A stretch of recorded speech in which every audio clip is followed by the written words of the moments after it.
تحفظ کا کام کیا وہ دنیا میں بھی کامیاب ہے، آخرت میں بھی کامیاب ہے، جس سے نبی بھی راضی ہیں، نبی کا خدا بھی راضی ہے۔ میں اپنی طرف سے نہیں کہتا، امام الہدا رئیس المفسرین حضرت مولانا احمد علی لاہوری رحمت اللہ علیہ فرمایا کرتے تھے، مجھے ختم نبوت کا کام کرنے والوں سے پیار اور محبت ہے۔ پھر فرماتے نہیں مجھے نہیں، ان سے تو اللہ بھی پیار کرتا ہے۔ میں نے بارہا یہ جملہ سنا، بارہا یہ جملہ سنایا، بارہا یہ جملہ کتابوں میں پڑھا، مجھے اللہ کے نبی مجھے مولانا احمد علی لاہوری کہتے ہیں مجھے ختم نبوت کا کام کرنے والوں سے پیار ہے، مجھے نہیں، ان سے اللہ بھی پیار کرتے ہیں۔ میں نے بارہا یہ بات پڑھی سنی سنائی، ایک دن اللہ کریم نے میرے ذہن میں یہ بات ڈالی، میں نے قرآن کریم کی آیت پڑھی، یا ایھا الذین آمنوا من یرتد منکم عن دینہ فسوف یأتی اللہ بقوم یحبہم۔ یہ قرآن کا سرٹیفکیٹ، قرآن کی آیت، قرآن کا انعام ہے۔ میں اپنے ان بڑے اکابر علماء اساتذہ کی موجودگی میں کہتا ہوں، تحفظ ختم نبوت کا کام کرنے والے کو، اللہ کے نبی کی ختم نبوت پر پہرا دینے والے کو، دفاع ناموس رسالت کا فریضہ سر انجام دینے والے مسلمان کو رب کائنات نے 6 پھول لگائے ہیں، 6 پھول۔ دنیا کے بڑے سے بڑے عہدے دار کو اتنے پھول نہیں لگتے جتنے رب کائنات نے اپنے محبوب کی عزت پر پہرا دینے والے کو پھول لگائے ہیں۔ یا ایھا الذین آمنوا من یرتد منکم عن دینہ فسوف یأتی اللہ بقوم یحبہم ویحبون اذلۃ علی المؤمنین اعزۃ علی الکافرین یجاہدون فی سبیل اللہ ولا يخافون لومة لائم ذلك فضل اللہ یؤتیہ من یشاء واللہ واسع علیم۔ جس سے اللہ پیار کرے یہ اللہ کا انعام ہے، جو اللہ سے پیار کرے یہ اللہ کا انعام ہے، جو کافروں سے لڑے یہ اللہ کا انعام ہے، جو مسلمانوں سے محبت کرے یہ اللہ کا انعام ہے، جو اپنی جان ہتھیلی پہ رکھ کے میدان کارزار میں اتر کر نبی کی عزت و آبرو پر پہرا دے، اپنے مال سے، اپنی جان سے، اپنی آل اولاد سے، ذالک فضل اللہ یؤتیہ من یشاء۔ رب کائنات کہتے ہیں یہ مال لے کے آیا ہم نے اسے توفیق دی، یہ جان لے کر آیا ہم نے اسے توفیق دی، یہ آل اولاد لے کر آیا ہم نے اسے توفیق دی۔ ذالک فضل اللہ یؤتیہ من یشاء واللہ واسع علیم ولا يخافون لومة لائم۔ لوگ اسے کہیں گے اسے کیا آتا ہے، اسے کیا پتا ہے بیضاوی کیا چیز ہے، اسے کیا پتا ہے فلاں کتاب کیا چیز ہے، اسے تو لوگ کہیں گے بس یہ فارغ ہے، گھر سے نکالا ہوا ہے، نہ گھر میں کوئی پوچھے نہ ادھر کوئی پوچھے، کبھی ادھر چلے گئے کبھی ادھر چلے گئے، کبھی یہاں کبھی وہاں، کبھی در بدر، کبھی اس کے گھر کبھی اس کے گھر۔ ولا يخافون لومة لائم، ساری کائنات ان کے مخالف ہو جائے، ذرہ ذرہ ان کے مخالف ہو جائے، وہ اپنی دھن میں مست نبی کی عزت پر پہرا دینے کے لیے صدیق کی طرح دیوانہ وار میدان میں کھڑے ہوں گے۔ اگر سامنے عمر بھی آ کے کہے گا ابھی کچھ وقت توقف کر لو تو وہ صدیق کی طرح کہیں گے انشاءاللہ نبی کی عزت و آبرو پر جان دی جا سکتی ہے۔ جھوٹے مدعی نبوت مرزا غلام قادیانی کا تعاقب ایک لمحے کے لیے نہیں چھوڑا جا سکتا۔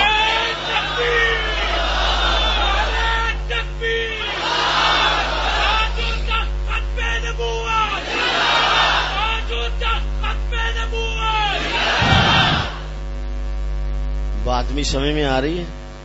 تمہارا جوش کرتا ہے ہمارا نعرہ لگاتا ہے، ایسے تو نہیں بعد میں پتہ چلے کہ یوسف زلیخا والی بات ہو جائے کہ وہ خزے دے سڑے دے، بعد میں پتہ ہی نہ چلے۔ بات سمجھ میں آ رہی ہے؟ کام کریں گے، پکی بات ہے۔ یہ صرف مجھے اگلی تقریر سننے کے لیے انشاءاللہ کہہ رہے ہو یا دل سے انشاءاللہ کہہ رہے ہو؟ میرا انشاءاللہ سے متعلق ایک اپنا موقف ہے، میں انشاءاللہ سے متعلق تشریحات اپنی کرتا ہوں، اور وہ تشریح یہ ہے آپ نے انشاءاللہ اس نیت سے کہا کہ مولوی صاحب آگے چلیں. آپ نے انشاءاللہ کس نیت سے کہا؟ ایک بات میں دوستوں سے پہلے یہ کہتا تھا کہ آپ کام کریں کہ آپ کا اپنا ضمیر مطمئن ہو کہ میں نے کام کیا. میں نے اس جملے پہ غور کیا کہ ضمیر کا اطمینان تو ہر کسی کا اپنا اپنا ہے. کوئی 5% کام کر کے بھی ضمیر مطمئن کر کے بیٹھ جاتا ہے, کوئی 5% کام کر کے بھی ضمیر مطمئن, کسی کا 50% پر بھی ضمیر مطمئن نہیں ہوتا. کوئی استاد 100% مطالعہ کر کے کتاب کو رگڑے لگا لگا کے کھرل کر کے سونے کا کشتہ بنا کے لے کر آ کے سبق پڑھاتا ہے, پھر بھی استاد کہتا ہے مزہ نہیں آیا آج سبق پڑھانے کا. ایک استاد یہ ہے, ایک استاد میری طرح جمہوری طریقے سے سبق پڑھاتا ہے, کہتا ہے مزہ ہی آ گیا آج, تو مزہ ہی آ گیا آج. تو ہر آدمی کے ضمیر کا لیول اپنا اپنا ہے. اسی طرح انشاءاللہ, کیا مانا انشاءاللہ کا؟ کوئی ایک بتائے.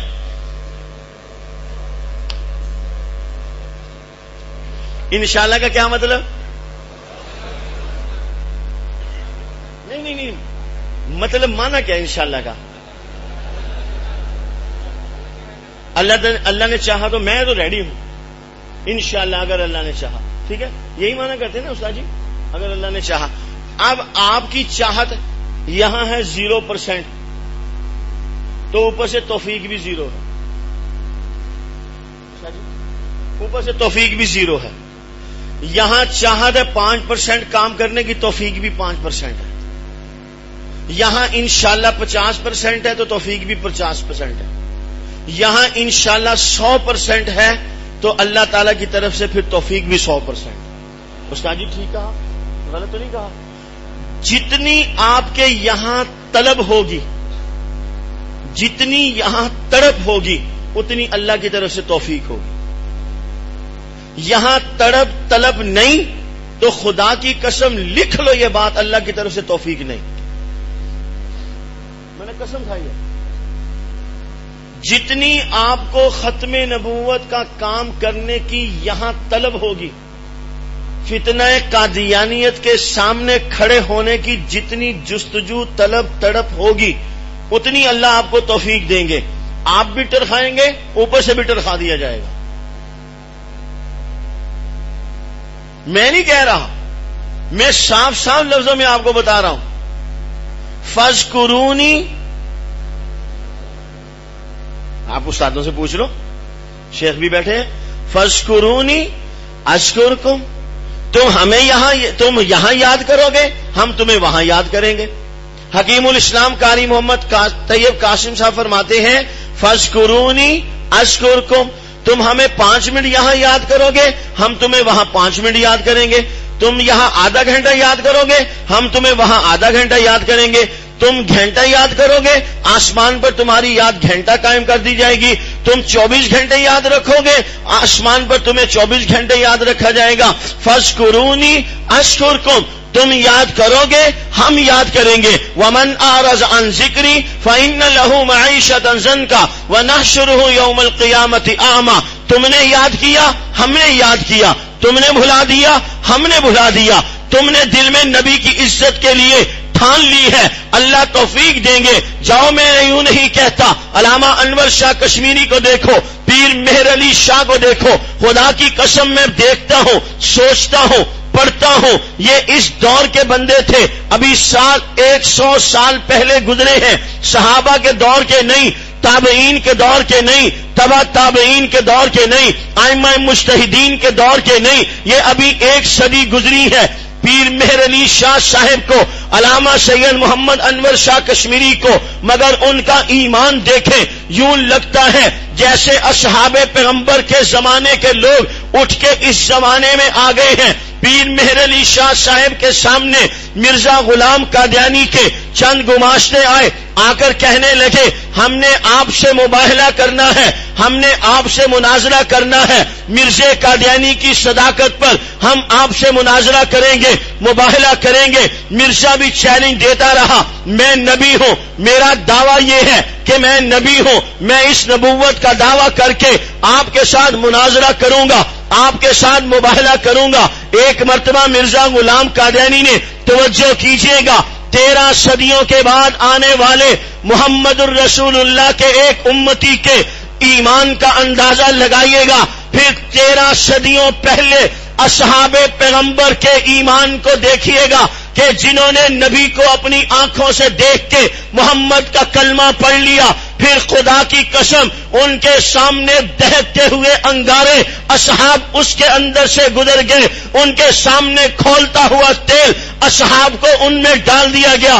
اصحاب کے پائے استقلال میں ذرہ برابر لغزش نہیں آئی. 13 صدیوں کے بعد نبی سے محبت کرنے والے کے ایمان کا یہ حال ہے. 14 صدیوں پہلے صدیق کے ایمان کا کیا حال ہوگا, عمر کے ایمان کا کیا حال ہوگا, عثمان و علی کے ایمان کا کیا حال ہوگا. 1.25 لاکھ سے زائد اصحاب پیغمبر کی جماعت کے ایمان کا کیا حال ہوگا جو 13 صدیوں کے بعد اللہ کے نبی کی عزت, اللہ کے نبی کی ناموس, تاج ختم نبوت کی حفاظت پر پہرا دینے والے کا ایمان ہے. مرزا قادیانی کہتا ہے آپ بھی سورہ فاتحہ کی تفسیر لکھیں, میں بھی سورہ فاتحہ کی تفسیر لکھتا ہوں.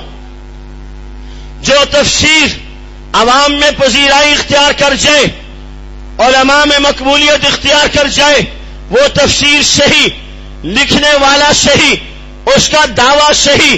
پیر مہر علی شاہ صاحب نے مرزا قادیانی کو پیغام پہنچایا, یوں فیصلہ نہیں ہو سکتا, تیرے ماننے والے تیری تائید کریں گے, میرے ماننے والے میری تائید کریں گے, یوں فیصلہ نہیں ہوتا. خدا کی قسم جام عشق پیغمبر پی کر مہر علی میدان عشق و محبت میں اترے اور مرزا قادیانی کو پیغام پہنچایا, یوں کرتے ہیں تو اپنے دعوی نبوت کا جام بھر کے آ, میں نبی کی ختم نبوت کا جام بھر کے میدان میں آتا ہوں. تو بھی کاغذ لے, میں بھی کاغذ لیتا ہوں, تو اپنے کاغذ کو اپنے میز پہ رکھ, میں اپنا کاغذ اپنے میز پہ رکھتا ہوں, تو بھی قلم لے, میں بھی قلم لیتا ہوں, تو اپنے قلم کو اپنے کاغذ پہ رکھ, میں اپنے قلم کو اپنے کاغذ پہ رکھوں گا. تو اپنے دعوی نبوت کا جام بھر کے اپنے قلم کو حکم کر, میں ختم نبوت کا جام بھر کے اپنے قلم کو حکم کروں گا. جس کا قلم خود بخود چلے وہ سچا, جس کا قلم خود بخود نہ چلے وہ جھوٹا. جائیے اٹھائیے اپنے بزرگوں کی کتابیں دیکھیے. مرزا غلام قادیانی میدان مناظرہ سے بھاگ گیا. ایک دن مرزا قادیانی کے ماننے والے آئے اور آ کے پیر مہر علی شاہ صاحب رحمت اللہ علیہ سے کہنے لگے بہت کچھ ہو چکا, بس اب فائنل بات ہوگی. جی ٹھیک ہے, آپ اس سے پہلے بھی یہی کہتے تھے, بس یہ آخری بات ہے, اب بھی یہی کہہ رہے ہو آخری بات ہے. چلو مہر علی اب تمہاری اس آخری بات کے لیے بھی تیار ہے, ہاں بولو کیا کہتے ہو. وہ قادیانی کہنے لگا ایک اندھا ایک لولا لنگڑا آپ کے سامنے بٹھائیں گے, ایک اندھا ایک لولا لنگڑا مرزا قادیانی کے سامنے بٹھائیں گے. آپ اس اندھے لولے لنگڑے کے حق میں دعا کریں گے. مرزا قادیانی اس اندھے لولے لنگڑے کے حق میں دعا کرے گا. جس کی دعا سے اندھا بینا ہو جائے, لولا لنگڑا چلنے لگ جائے, وہ سچا. جس کی دعا سے اندھا بینا نہ ہو, لولا لنگڑا نہ چلے, وہ جھوٹا. پیر مہر علی شاہ صاحب ایک مرتبہ پھر نئے انداز سے نئے پلیٹ فارم پر نبی کے عشق و محبت پہ آ کے رکتے ہیں اور ان قادیانیوں مرزائیوں سے کہتے ہیں تم یہ کہتے ہو مرزا قادیانی نبی, اس کی نبوت کی صداقت کے لیے مرزا قادیانی اندھے لولے لنگڑے کے حق میں دعا کرے گا. میں کہتا ہوں مرزا قادیانی جھوٹا, کذاب, دجال, لعین, زندیق, دائرہ اسلام سے خارج. میں اس اندھے اور لولے لنگڑے کے حق میں دعا کروں, یہ اندھا بینا ہو جائے, لولا لنگڑا چلنے لگ جائے تو میری بات سچی. اگر مرزا قادیانی کی دعا سے یہ اندھا بینا ہو جائے, لولا لنگڑا چلنے لگ جائے تو مرزا قادیانی کی بات سچی. آؤ میدان میں نبی صلی اللہ علیہ وسلم کے ان عاشقوں کو دیکھو جو میدان میں اتر کر نبی کی ختم نبوت پر پہرا دے رہے ہیں. پیر مہر علی شاہ صاحب کہنے لگے جاؤ میاں, چھوڑو اس اندھے اور لولے لنگڑے کو, مہر علی کے سامنے مردے لا کے رکھو. مہر علی رب کی رحمت کی ڈھیری پر ہاتھ رکھ کے نبی کی عزت و آبرو، نبی کی ختم نبوت کا جام بھر کے ان مردوں کو حکم کرے گا، یہ مردے ختم نبوت کے صدقے اٹھ کے کھڑے ہو جائیں گے۔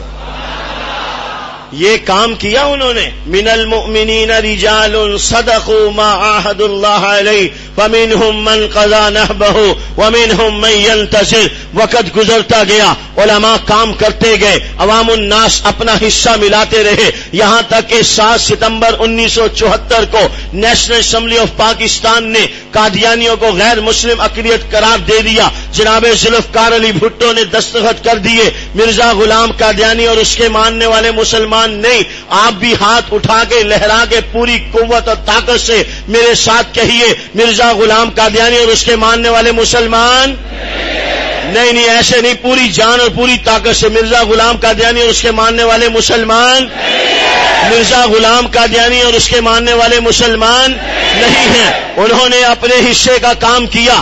اب میری آپ کی باری ہے۔ تصویر کا ایک رخ جن کے میں نے آپ نے نام لیے، جن کو میں نے آپ نے اپنے دل کی تختی پر نقش کیا، انہوں نے پیغمبر کی ختم نبوت کے لیے اپنا لازوال با وفا بے مثال کردار پیش کر کے دنیا میں اپنا لوہا منوا لیا۔ آئیے آپ اور میں اگر چاہیں کل کوئی آپ کو بھی یاد رکھے، کل کوئی مجھے بھی یاد رکھے اور وہ یہ کہے کہ یہ ختم نبوت کے دیوانے تھے، ختم نبوت کے مستانے تھے۔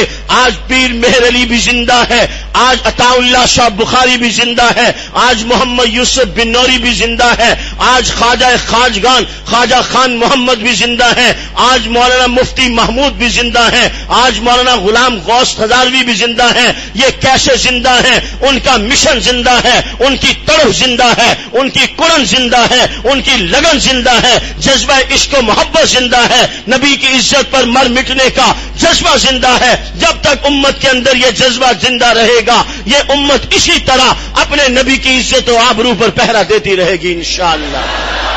کیا خیال ہے؟ آپ بھی چاہیں گے کہ آپ کا نام بھی لکھا جائے ان عشاق پیغمبر کی لسٹ میں، جن کی لسٹ کا آغاز صدیق اکبر رضی اللہ تعالی عنہ کے نام سے ہوتا ہے۔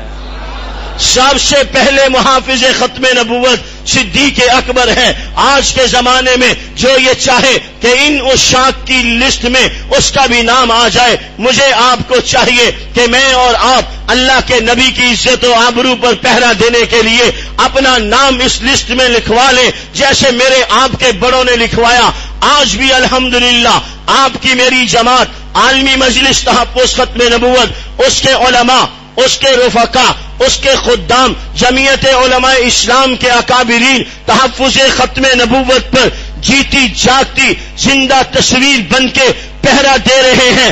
الحمدللہ جب بھی کبھی عالمی مجلس تحفظ ختم نبوت والوں کو پتہ چلتا ہے تحفظ ختم نبوت کے قانون کے اندر کوئی گڑبڑ کی جا رہی ہے، تو ہمارے استاد مکرم حضرت مولانا اللہ وسعہ صاحب دام اللہ فیوزہم، حضرت مولانا فضل الرحمان سے رابطہ کرتے ہیں۔ مولانا فضل الرحمان صاحب اپنی تمام تر چیزوں کو چھوڑ کر، اپنی تمام تر مصروفیات کو ترک کر کے، تمام تر مصروفیات کو بالائے طاق رکھ کے اولین ترجیحات کی بنیاد پر حضور کی عزت و ناموس کے تحفظ کے لیے میدان عمل میں اترتے ہیں۔ آج دنیا انہیں بڑا مانتی ہے۔ یاد رکھیے اعتراف عظمت کے لیے بھی باعظمت انسان ہونا ضروری ہے۔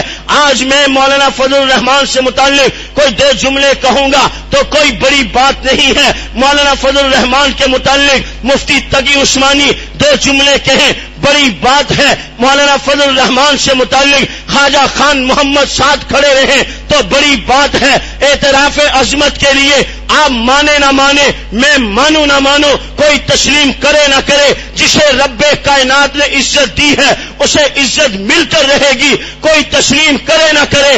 آج نواز شریف بھی، زرداری بھی مولانا فضل الرحمان کو اپنا قائد اور اپنا لیڈر مانتا ہے۔ اس کی بنیادی وجہ یہ ہے کہ مولانا نے ہر محاذ پر اللہ کے نبی کی عزت و آبرو کا پہرا دیا۔ ابھی چند سال گزرے، ہمارے ملک کا صدر باہر گیا، ویٹیکن سٹی میں پوپ جان پال کے سامنے بیٹھ کے قانون ناموس رسالت کے اندر تبدیلی کرنے کی بڑی داستان ان کو سنا کر آیا۔ انہی دنوں میں مولانا فضل الرحمان حرمین شریفین کے سفر پر تھے، اس وقت وہ مدینہ منورہ تھے، انہیں پتا چلا پاکستان کے اندر یہ ہو رہا ہے، قانون ناموس رسالت کو تبدیل کرنے کی کوششیں کی جا رہی ہیں۔ مولانا فضل الرحمان صاحب مدینہ منورہ سے سیدھے پاکستان پہنچے۔ پاکستان میں ان کا پہلا پروگرام کراچی کی سرزمین پر تھا۔ ٹھاٹھے مارتا غلامان پیغمبر، عاشقان مصطفیٰ، شمع رسالت کے دیوانے پروانے مستانوں کا ایک عظیم الشان اجتماع تھا۔ اس اجتماع سے خطاب کرتے ہوئے مولانا نے کہا، سنو اقتدار میں بیٹھنے والے، اقتدار کی کرسی کے نشے میں جھومنے والوں، سنو، اگر تم ویٹیکن سٹی میں بیٹھے پوپ جان پال کے سامنے یہ بات طے کر کے آئے ہو کہ ہم قانون تحفظ ناموس رسالت میں تبدیلی کریں گے، تو فضل الرحمان بھی گنبد خضرا پر وعدہ کر کے آیا ہے، جان دے دیں گے، آپ کی عزت پر آنچ نہیں آنے دیں گے۔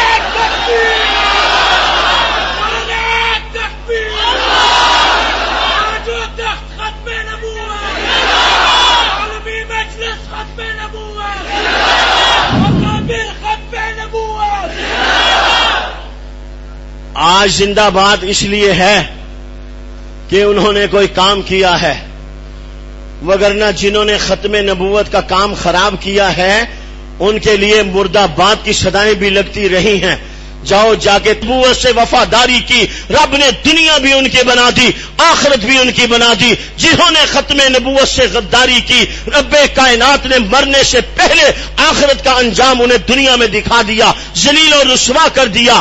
آؤ میں اور آپ مل کے اپنے بڑوں کے دیے ہوئے راستے پہ چل کے اپنی جماعت عالمی مجلس تحفظ ختم نبوت کے پلیٹ فارم سے زندگی کے آخری سانس تک نبی کی عزت و آبرو پر پہرا دینے کا وعدہ کرتے ہیں انشاءاللہ۔ وآخر دعوانا الحمدللہ رب العالمین۔